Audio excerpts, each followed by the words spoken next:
Decision time, but late objections can kill deals. How do you handle them and get a confident yes? Most salespeople, they get nervous here and it leads to weak closes. But what if you could take those concerns and help them reframe them into a confident yes? Hey, it's Drew Norton and welcome back to the Everyday Sales Leader. We're continuing our deep dive into the sales inception framework, focusing on the pivotal step of the invitation.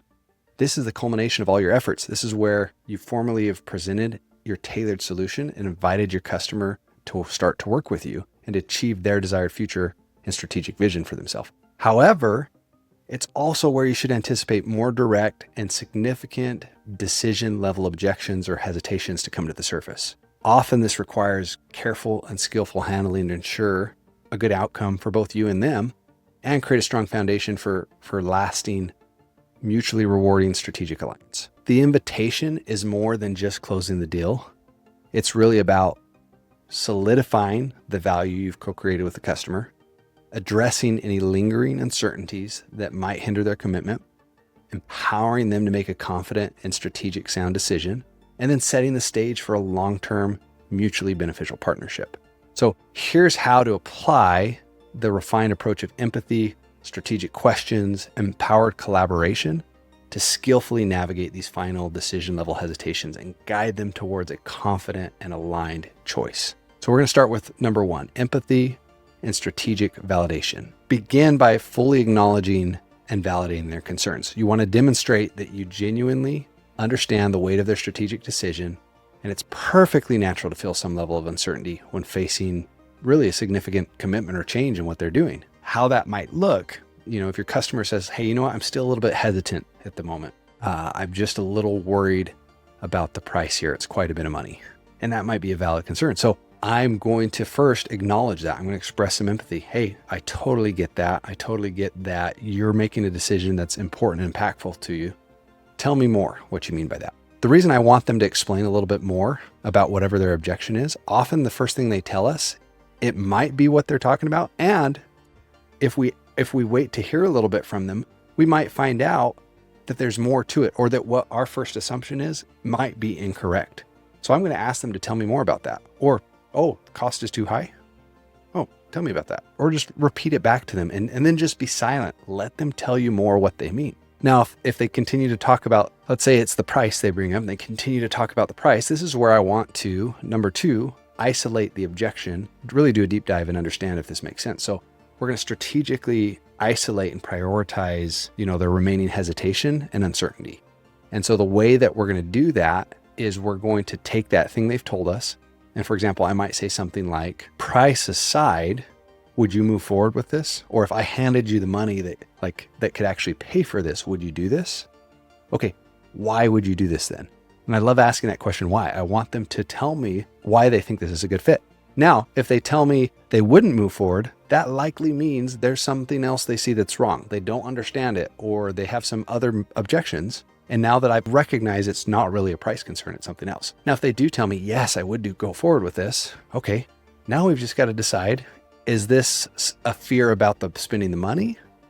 Or is this like they just don't have it logistically, right? I want to then see their normal decision-making process and help them recognize maybe some patterns in ways they've made decisions. Now, if I've done a good job in discovery, I should have asked some questions around this previously. Hey, what's it normally look like when you make a decision on something? How do you normally move forward with that? I might ask them, hey, when you've made similar decisions like this in the past, what's that process typically look like? Yeah, are you typically someone who acts pretty quickly?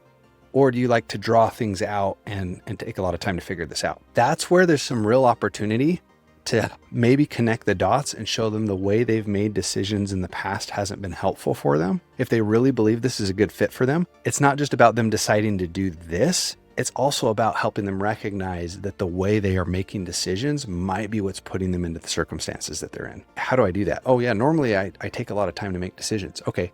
And when you take a lot of time, do you recognize that, hey, maybe sometimes taking a lot of time actually causes delays and maybe even causes more costs to get where you want to go? Yeah, or maybe I haven't thought about it that way before. Imagine yourself 6 months from now and say you've done this. What would that look like? Why would you have made the decision to move forward with this? They tell you a little bit more. and they tell you why they love it or what they like about your system or your solution or your process, right? And then that's where it's like, hey, maybe I can help them reframe what that looks like. So this last part would be the empowered choice, and framing this entire decision as their strategic vision. So we want to reframe the decision really as an opportunity for them to proactively choose the path that's going to lead to the desired results that they want. So sometimes before I do that, I might even ask, hey, what happens if you don't do this? What happens if you stay the same? There's power in letting people speak out loud their thoughts and get them to talk through the pros and cons of it. And sometimes they start speaking through the cons and realize how ridiculous the cons are that they have, right? And really how it's often just maybe even a limiting belief, right? So, hey, what I might do after I've done that and to help them make them feel like it's their decision, like, hey, end of the day, this is your choice, right? Do you see how like in the past you've made decisions where you've drawn things out and taken a lot of time and that hasn't served you or been good for you, and that's put you in your current circumstances? So look, I'm not going to pressure you one way or another. And I think it'd be helpful for you to decide, yes, let's do this, or no, we're not. Deciding not to make a decision is what's continuing to put you into the circumstances that you're in currently, right? If they express a willingness to move forward with me, that's where I want to be confident and just show them what the plan looks like moving forward.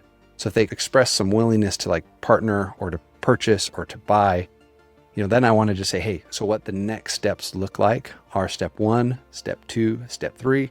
Here's how we're going to make sure it's a smooth and efficient transition from what you're doing currently to what you'll be doing now. And I want to guide them with some confidence. And so I like to tell them what those steps are and then say, hey, what's the next logical step to you? What would make sense? Or any reasons you see you shouldn't do this, especially if they say, yeah, I think I want to do this. Well, any reasons you see we shouldn't?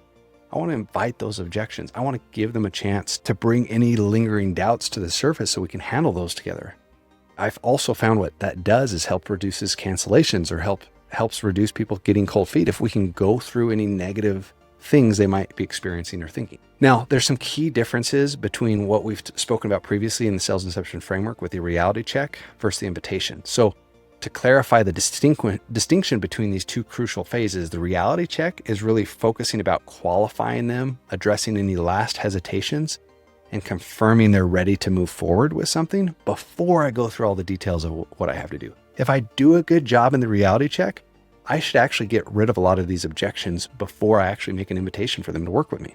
Where the invitation, that's really focused on, once again, getting that commitment started. And we ask for that invitation after we've presented our solution. Now, once again, there are still going to be sometimes concerns that come up. So we want to navigate any of those decision level objections, really help them build some confidence and empower the customer to make a strategic choice going forward. So by mastering these distinct approaches to qualification and decision making, you'll be able to guide your customer towards informed and aligned decisions that can really drive positive outcomes for them and for you. This concludes our exploration of objection handling within the sales inception framework. I trust you've gained some valuable insights, some practical strategies to really help elevate your sales conversations and build lasting and impactful relationships, while at the same time achieving your most ambitious goals with greater confidence, influence, and effectiveness. Make sure to subscribe to the Everyday Sales Leader, hit the notification bell, and stay tuned for more content designed to empower your sales journey and help you achieve extraordinary results in your sales career and life. What are your biggest takeaways from this objection handling series? What specific techniques resonate the most with you? And how do you plan to implement them in your own sales process, really to drive greater success and customer satisfaction? Share your thoughts and experiences, and let's continue the conversation and collective learning in the comments below. Thanks for watching, and remember, selling is life.